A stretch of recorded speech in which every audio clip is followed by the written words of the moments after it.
مالک کائنات،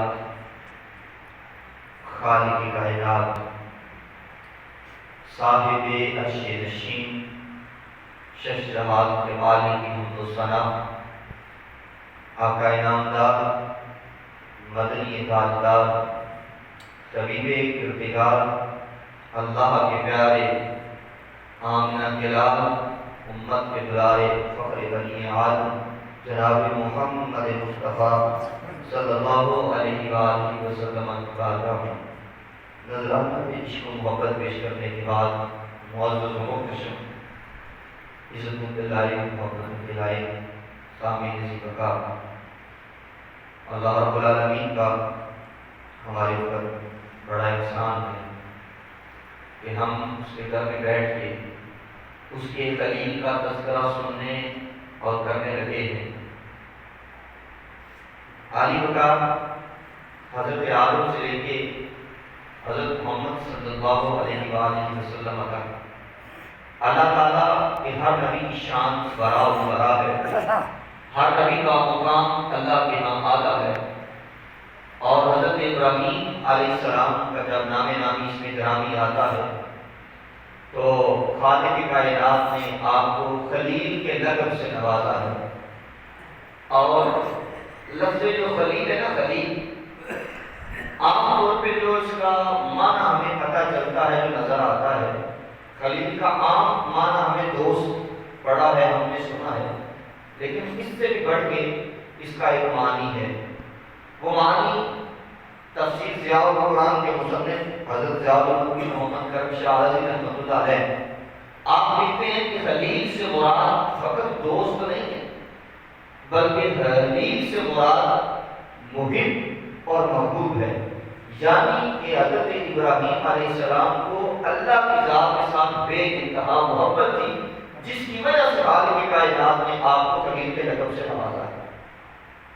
حضرت ابراہیم علیہ السلام آپ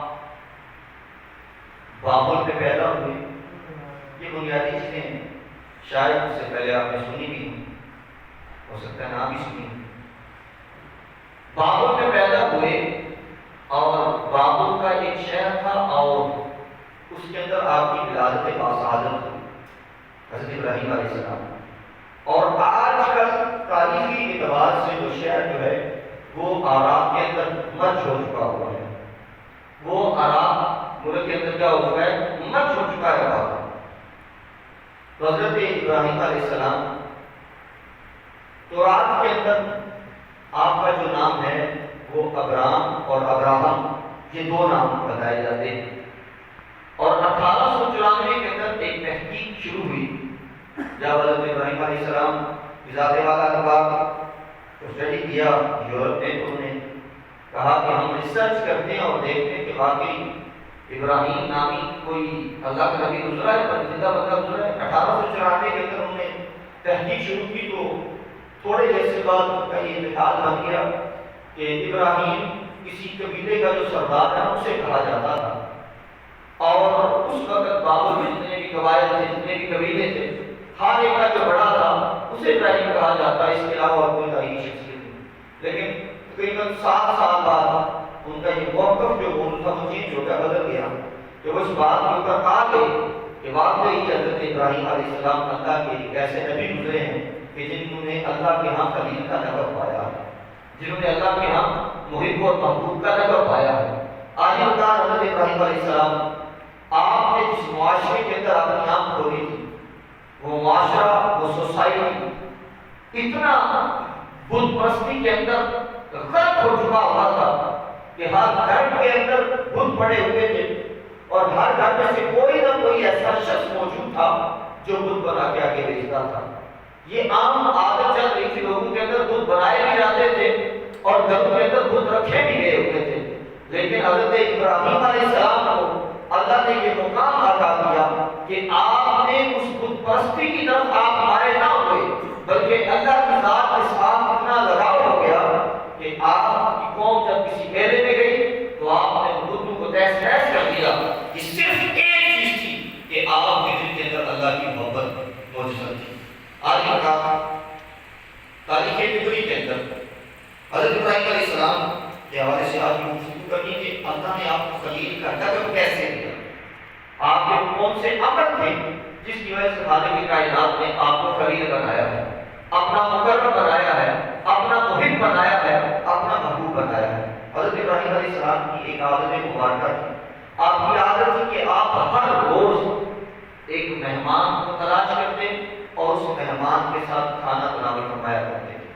آپ کی یہ عادت مبارکہ تھی اور آپ کسی روش کے مطابق کام کرتے رہتے, چلتے پھرتے رہتے. ایک دن ایسا ہوا کہ آپ کے ہاں کوئی مہمان نہیں تھا, تو آپ کے دل میں تجسس ہوا کہ کیوں نہ میں کسی مہمان کو دیتے آؤں اور اس کے ساتھ مل کے بیٹھ کے کھانا تناول کروں.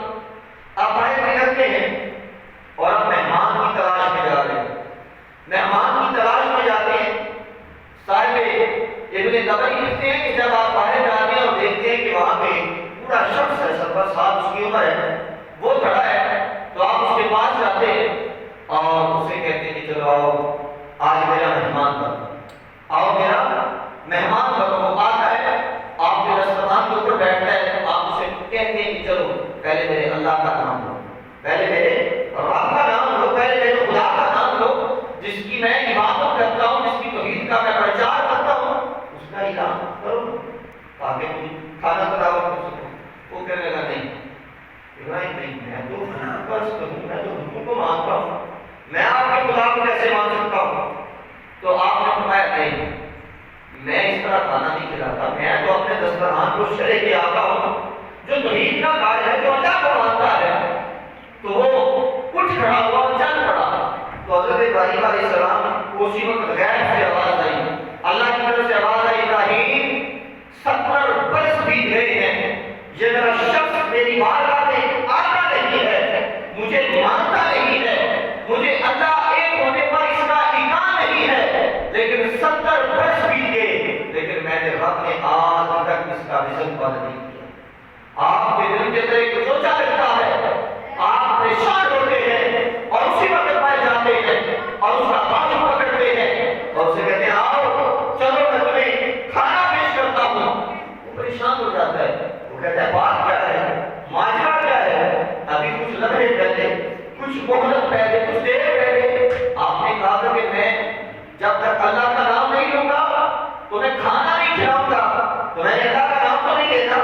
آپ نے فرمایا بے شک اللہ کا نام نہ لیتا, لیکن ایک بات یہ ہے کہ جب تو میرے دسترخوان سے اٹھ کے پرے ہٹا تھا تو اللہ کی طرف سے آواز آئی تھی, اے ابراہیم 70 سال بیت گئے, یہ بندہ مجھے ایک نہیں مانتا, یہ بندہ میری عبادت نہیں کرتا, لیکن 70 سال سے میں اسے رزق دے رہا ہوں, اسے سب کچھ عطا کر رہا ہوں. آج جب یہ میرے دسترخوان میں آیا ہے, آج جب یہ میری تحریر میں آیا ہے, تو تم نے اسے جدا کیا ہے. وہ شخص جو 70 سال سے کافر تھا وہ چونک گیا اور اٹھ کھڑا ہوا. اور اس نے ابراہیم علیہ السلام آپ اس وقت کھڑے ہوئے, آپ نے فرمایا کیا بات ہے, کوئی غصہ نہ کیا, وہ رو پڑا. اس نے کہا ابراہیم 70 سال گزر گئے اور میں اللہ کی عبادت نہیں کرتا تھا, میں اللہ میں نہیں مانتا تھا, میرا رب مجھے رزق دیتا رہا. آج تو مجھے رشا گیا کر, آج رزق نہ کھاؤں گا, پہلے اللہ کا کلمہ پڑھوں گا, اللہ کو ایک مانوں گا, تب جا کے رزق نکالا. یہ معاملہ تھا یہ حضرت محمد صلی اللہ علیہ وسلم. آپ نے ارشاد فرمایا کہ اللہ رب العالمین نے ابراہیم علیہ السلام کو اپنا خلیل بنایا, اتنا قریب کیا, اتنا نوازا کہ اللہ نے آپ کو خلیل کے لقب سے مطلب کر دیا. آج بتاؤ یہ خلیل کا معنی صرف دوست نہ سمجھیے گا, یہ دوست ہماری عام کتاب میں موجود ہوگا, لیکن صاحب تفسیر قرآن اور روح البیان کے اندر جو معنی لکھا ہوا ہے وہ محب اور محبوب کا ہے. کہ بندے حضرت ابراہیم علیہ السلام کا اللہ کے ساتھ عام دوستی کا تعلق نہیں تھا, بلکہ اللہ کے ساتھ محبت کا تعلق تھا, اور محبت پہ انتہا تھی, اتنی محبت تھی کہ اپنا سب کچھ اللہ کے نام پہ قربان کرنے کے لیے تیار تھے, اپنا سب کچھ اللہ کے نام پہ قربان کرنے کے لیے تیار تھے. آج بتا حضرت ابراہیم علیہ السلام تفسیر بخاری کے اندر یہ واقعہ نقل ہے کہ آپ جب آپ آخری عمر میں گئے تو آپ کے پاس اولاد نہیں تھی, اللہ نے آپ کو اولاد سے نہیں نوازا تھا. تو کیا ہوگا, آپ نے اللہ کی بارگاہ میں دعا کی, سورہ عمران کے اندر ہے کہ آپ نے دعا کی کہ حضرت ابراہیم علیہ السلام اپنے گھر کے اندر تشریف فرما ہے تو چند ملائکہ جو ہے وہ حضرت ابراہیم علیہ السلام کے پاس آئے. چند ملائکہ انسانی شکل میں حضرت ابراہیم علیہ السلام کے پاس آئے تو آپ نے فوراً کیا کیا تھے؟ آپ کے پاس بیروں کا ایک ریوڑ تھا، بے شمار اس کے اندر بیڑے تھے. آپ نے بیر کو پکڑا اور اپنے خادم کو دی، اسے کہا جاؤ اسے ذبح کرو اور اس کا اچھا کھانا بناؤ اور پھر ہم ملائکہ کو پیش کرتے ہیں.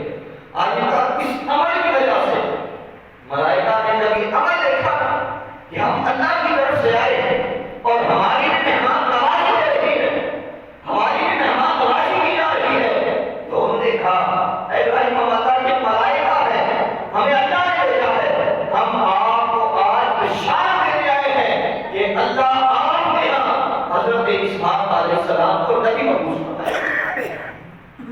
حضرت ابراہیم علیہ السلام کے دو بیٹے حضرت اسحاق علیہ السلام اور حضرت اسماعیل علیہ السلام اور حضرت محمد صلی اللہ علیہ وسلم کہ ہم نے اللہ کی بارگاہ میں چیز کو پیش کرنا ہے یا صرف اس کو بوجھ سمجھنا ہے کہ یہ ہماری قربانی بس ہم نے ادا کر دیا بس کرنا نہ. علی مگر یہ بوجھ نہیں ہے، یہ انسان کا اللہ کے ساتھ تعلق ہے. وہاں پہ اسماعیل علیہ السلام کی قربانی کی گئی تھی، حقیقی انسان کی قربانی پیش ہوئی تھی. یہاں پہ جانور پیش کیا جاتا ہے. نہ تو اللہ کے ہاں ہمارا خون پہنچتا ہے نہ گوشت پہنچتا ہے. اللہ کے ہاں ہماری جو چیز پہنچتی ہے وہ خلوص پہنچتا ہے، وہ محبت پہنچتی ہے کہ انسان اللہ کے ساتھ محبت نہیں کرتا ہے. اس چیز کو یہ یاد رکھیے. آج کا حضرت ابراہیم علیہ السلام بے ہوش ہو کے دوبارہ اٹھے تو آدھا ریوڑ اسے اللہ کے نام پہ پیش کر دیا. اب پھر اس نے کیا کہا؟ اس نے پھر اسی سوچ کے ساتھ، اس سے زیادہ سوچ کے ساتھ اللہ کا ذکر کیا. آپ دوبارہ بے ہوش ہوئے پھر اٹھ کھڑے ہوئے. آپ نے کہا اب پھر دوبارہ اللہ کا ذکر کرو. اس نے کہا نہیں، مجھے اس کا کوئی معاوضہ چاہیے، مجھے کچھ دیا جائے. آپ نے فرمایا یہ آدھا مغرب کا ریوڑ ہے، اسے بھی تجھے دیتا ہوں. مجھے اللہ کا ذکر سناؤ، مجھے اللہ کا نام سناؤ، مجھے اللہ کا کلام سناؤ. مجھے لطف آتا ہے، مجھے ہنس آتا ہے. آج اللہ اس نے دوبارہ ذکر کیا. ابراہیم علیہ السلام بے ہوش ہو گئے، آپ کو دوبارہ ہوش آیا. پھر آپ نے یہی کہا کیا کہ مجھے اللہ کا ذکر سناؤ. اس نے کہا ابراہیم اب آپ کے پاس ہے کیا جس کی وجہ سے میں آپ کو اللہ کا ذکر سناؤں؟ آپ کے پاس تو کچھ بھی نہیں رہا، آپ نے سب کچھ قربان کر دیا. تو آپ نے کہا تجھے ان بکریوں کے لیے، تجھے ان بھیڑوں کے لیے ایک چرواہے کی تو ضرورت ہوگی. میں نے چرواہا بن کے ان بکریوں کی نوکری کروں گا. تو کہاں ہے کر تو مجھے تیرے رب کا ذکر سنا. اس نے اسی طریقے کا ذکر پڑھا تھا، اللہ کا ذکر سنایا تھا. ابراہیم علیہ السلام دوبارہ بے ہوش ہو گئے. جب ہوش آیا تو اس فرشتے نے کہا اے ابراہیم علیہ السلام میں فرشتہ آیا تھا، اللہ کی طرف سے آیا تھا، لیکن آپ کے تجھ سے محبت کو لے کے اللہ نے آپ کو خلیل کے طرف سے آواز کیا ہے. علی بتا حضرت ابراہیم علیہ السلام کو اللہ نے فرمایا وَاتَّخَذَ اللَّهُ إِبْرَاهِيمَ خَلِيلًا، ہم نے ابراہیم کو اپنا خلیل بنا لیا. وَإِذِ ابْتَلَىٰ إِبْرَاهِيمَ، ہم نے ابراہیم کو جب آزمایا فَأَتَمَّهُ تو وہ ہر جگہ پہ پورے اترے تھے. آج حضرت ابراہیم علیہ السلام اور حضرت اسماعیل علیہ السلام جب خانہ کعبہ کی دیواریں بنا رہے تھے، جب خانہ کعبہ کی دیواریں تعمیر ہو رہی تھی اور دیواریں تعمیر کرتے کرتے آپ نے جو دعا مانگی تھی وہ دعا کیا مانگی تھی کہ مالک ہماری نسل سے ایک ایسا رسول بھیج جو لوگوں کو ان کی آیتیں پڑھ کے سنائے. آپ کو بات بتانا چلو، یہ دعا تقریباً حضرت عیسیٰ علیہ السلام کی ولادت سے 6160 برس پہلے مانگی گئی تھی. 6160 برس یعنی کہ تقریباً آج کے اس دن سے اگر حساب لگایا جائے تو تقریباً 8500 سال مان جاتے ہیں. تقریباً 8500 سال پہلے یہ دعا مانگی گئی تھی. اور پتہ ہے ابراہیم علیہ السلام نے دعا کی طرح اور کیا مانگا تھا؟ ایک تو رسول مانگا تھا اور ایک امت مانگی تھی. ایک امت مانگی تھی. امت محمدیہ مانگی تھی کہ جو رسول ہو اس کے پاس ایک اتنی خوبصورت امت ہو جو اس کا کلام پڑھتی ہو، جو اس کی باتیں مانتی ہو. اور اللہ وہ تیرے گھر کو آباد کرتے ہو، مالک جو تیرے گھر کو آباد کرتے ہیں. تو اللہ نے فرمایا اے ابراہیم جو میرے گھر کو آباد کرے گا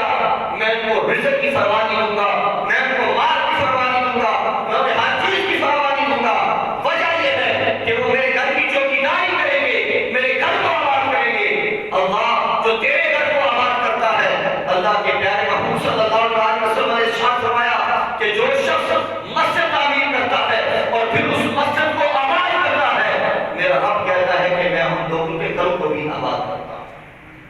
علی کا حضرت ابراہیم علیہ السلام کو اللہ نے بڑا بلند مقام عطا کیا تھا۔ آپ کو جب خلیل بنایا، جب اپنا دوست بنایا، جب اپنا محب بنایا، جب اپنا محب محبوب بنایا، اور پھر آپ کی نسبت کے ساتھ جو بھی جڑ گیا اللہ نے اسے بھی نواز دیا۔ آپ کی نسبت کے ساتھ جو بھی جڑ گیا اللہ نے اسے بھی نواز دیا، جو بھی آیا اسے بھی دیا۔ حضرت ابراہیم علیہ السلام کے زمانے کے اندر تفسیر بغوی کے اندر اس بات کو نقل کیا گیا ہے، تفسیر کبیر کے اندر، رول بیان کے اندر بھی اور تفسیر کبیر کے اندر اس چیز کو نقل کیا گیا۔ آپ کے زمانے کے اندر قحط پڑ گیا، اور جب قحط پڑا تو اللہ نے آپ کو ظاہر مار دیا تھا اور آپ مہمان نواز تھے۔ یہ بات بڑی مشہور تھی ہر جگہ پہ کہ ابراہیم علیہ السلام بڑے مہمان نواز ہیں۔ تو لوگوں نے کیا کیا؟ انہوں نے کہا ہمارے پاس تو کھانے کے لیے کچھ نہیں، ہمیں تو کھانے کے لیے کوئی مل نہیں رہا، تو ہم کیا کریں؟ یہ یاد رکھیے گا، نبی کریم صلی اللہ علیہ وسلم نے ارشاد فرمایا جب آپ آخری خطبہ حجت الوداع دے رہے تھے نا، آپ نے اس خطبہ میں جو سب سے اہم بات بتائی تھی نا، آپ نے فرمایا تھا میرے نزدیک سب سے جو عام صدقہ ہے، جو کمال کا صدقہ ہے، وہ مساکین کو کھانا کھلانا ہے، وہ مساکین کو کھانا کھلانا ہے۔ یہ سنت ابراہیمی بھی ہے اور سنت محمدی صلی اللہ علیہ وسلم بھی ہے۔ آج ابراہیم علیہ السلام کے زمانے کے اندر بابل شہر کے اندر قحط پڑ گیا، لوگوں کے پاس کھانے کے لیے کچھ نہ رہا۔ اب کیا ہوا کہ جب قحط پڑا تو لوگ آپ کے پاس آ گئے۔ یہ بات یاد رکھیے گا، یہ اس قصے کے بعد ہے جو نمرود کے ساتھ ہو گیا تھا، اور اس کے بعد والی بات ہے کہ جب قحط پڑا تو لوگ آپ کے پاس آئے اور آ کے کہنے لگے جناب ہمیں کھانے کے لیے کچھ دینا۔ تو آپ اپنے گھر میں تشریف فرما تھے، تو آپ نے اپنے خادم کو بلایا اور آپ نے اسے بھیجا کہ میرا ایک مصری دوست ہے، جاؤ اس کے پاس اور اسے کہو کہ ہمیں کھانے کے لیے کچھ چیزیں دیں تاکہ جو لوگ ہمارے دروازے پہ آئے وہ خالی ہاتھ نہ جائے، وہ اپنی بھوک مٹا سکے۔ وہ مصری دوست کے پاس خادم گیا تو اس مصری دوست نے کہا کہ ابراہیم علیہ السلام سے معذرت کرنا، ہمارے یہاں بھی معاملہ یہی ہے، یہاں پہ بھی قحط پڑ گیا اور لوگوں کے پاس کھانے کے لیے کچھ ہے نہیں۔ اب اس خادم نے یہ سوچا کہ ابراہیم علیہ السلام کے گھر کے سامنے لوگ کھڑے ہیں، لوگ جمع ہوں گے، اور جب میں خالی بوریاں خالی برتن لے کے جاؤں گا، گھوڑے میرے پاس، خالی اونٹ میرے پاس، خالی چیزیں لے کے جاؤں گا، تو وہ کیا سوچیں گے کہ ابراہیم علیہ السلام کے در سے کچھ نہیں مل رہا۔ اب اس خادم نے کیا سوچا؟ اس خادم نے کیا کیا؟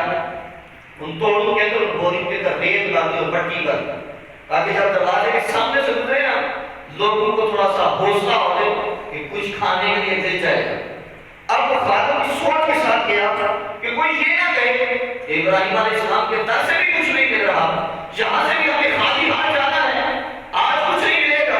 آج ہی کا وہ خادم بوریاں پٹی اور ریت کی بھر کے اونٹوں کے اوپر لاد کے لے آتا ہے اور آ کے دروازے کے سامنے اندر رکھ دیتا ہے، اور خادم اپنے کام میں مصروف ہو جاتا ہے، خادم اپنے کام میں مصروف ہو جاتا ہے۔ تو بھائی شور کی آواز سن کے حضرت سارہ سلام اللہ علیہا، حضرت سارہ سلام اللہ علیہا، حضرت اسحاق کی والدہ محترمہ ہم پوچھتی ہیں ابراہیم میرے سرتاج کیا بات ہے، ہمارا بڑا شور ہے۔ تو آپ فرماتے ہیں شاید لوگ بھوک کی وجہ سے اکٹھے ہیں، تو جاؤ میں نے خادم کو بھیجا تھا، وہ کوئی چیز لے کے آیا ہوگا تو ان کے لیے ان کے کھانے پینے کا بندوبست کرو۔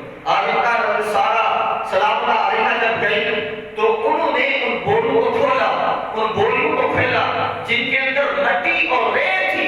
جب ابراہیم علیہ السلام نے بھیجا نا جاؤ جا کے دیکھو کہ وہاں پہ کوئی رزق ہوگا، تو کھولا کہ اللہ کے فضل و کرم کے ساتھ وہ ساری مٹی اور ریت آٹا بن چکا ہوا تھا، سارا کا سارا آٹا بن چکا ہوا تھا۔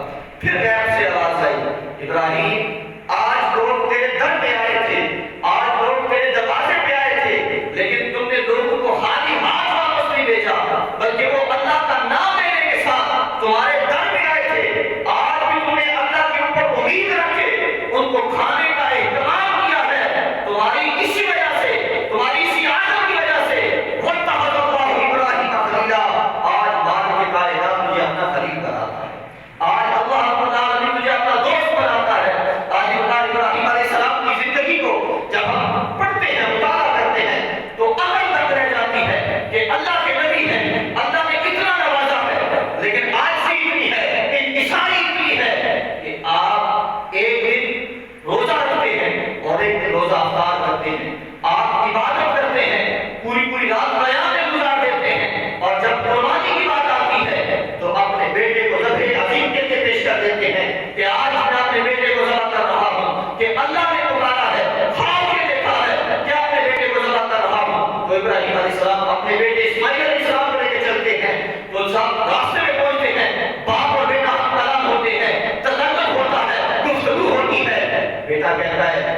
اللہ مع الصابرین، انشاءاللہ مع الصابرین۔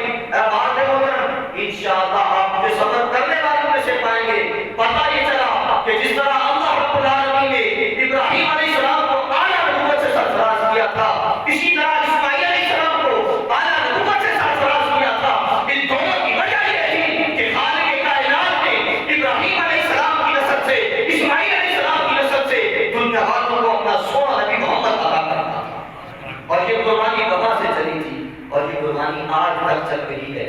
آج وقت ہم بھی قربانی کرتے ہیں، ہم بھی اپنے جانور ذبح کرتے ہیں، تو کوشش کریں کہ جو جانور ہم اللہ کی بارگاہ میں پیش کریں وہ جانور اچھا ہو، موٹا تازہ ہو، بھلا ہو۔ یہ نہ ہو کہ اس کے اندر کوئی عیب ہے تو عیب والا جانور جب قربان کیا جاتا ہے، پہلی تو بات ہے کہ عیب والے جانور کی قربانی قبول کوئی نہیں، اور دوسری بات تقویٰ کی بات یہی ہے، عاجزی کی بات یہی ہے کہ چیز اللہ کی بارگاہ میں پیش کرنی ہے، چیز اللہ کے ہاں پیش کرنی ہے تو بندہ خوبصورت پیش کرے۔ جب ہم اللہ کے گھر میں آتے ہیں تو بعض اوقات ہم سمجھتے ہیں کہ ہم کوئی ضرورت نہیں ہے، لیکن اللہ کے پاس جانے کے کچھ اصول اور آداب ہیں، اللہ کی بارگاہ میں بھی آنے کے کچھ اصول اور آداب ہیں۔